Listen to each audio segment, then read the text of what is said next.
Spring Hill, Alderman Matt Fitter. Welcome to the video portion of my October newsletter.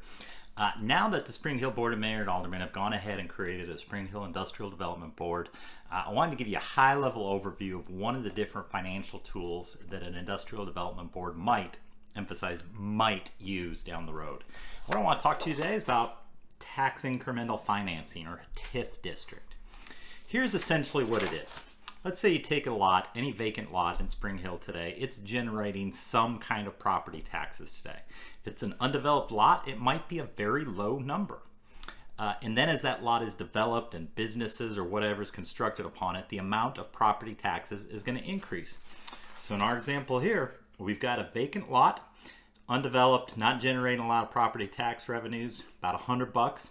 Let's say it gets developed. It now generates $500 of property tax revenues. That's an increment of $400.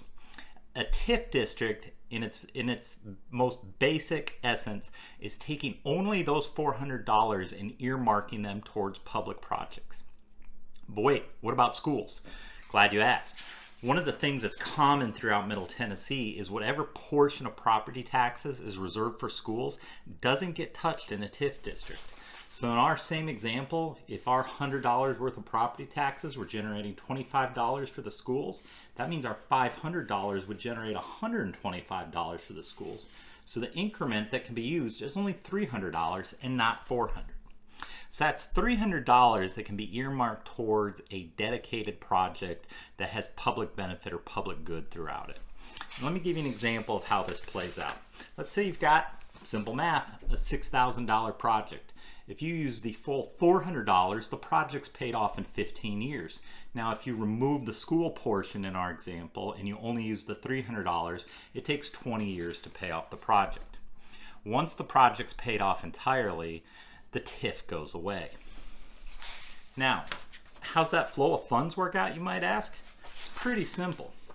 You got a developer, somebody's got to develop that vacant lot. A bank or a lending institution is going to allow them to borrow money, and in return the development is going to construct a project for the city.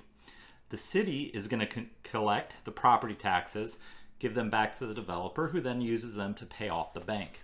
As a result, the city is getting a new infrastructure project that is created by funds generated by the development. This is not the city paying the developer. This is not the city paying for development. This is the city using something new that was created by development to pay for public infrastructure. Now, I've obviously used a very simplified example, and there's about 1 million different nuances that can go into these kind of projects. But if you hear the words TIF or tax incremental financing over the next couple of years, now you've at least got a basic understanding of what it is and how it might be used in Spring Hill.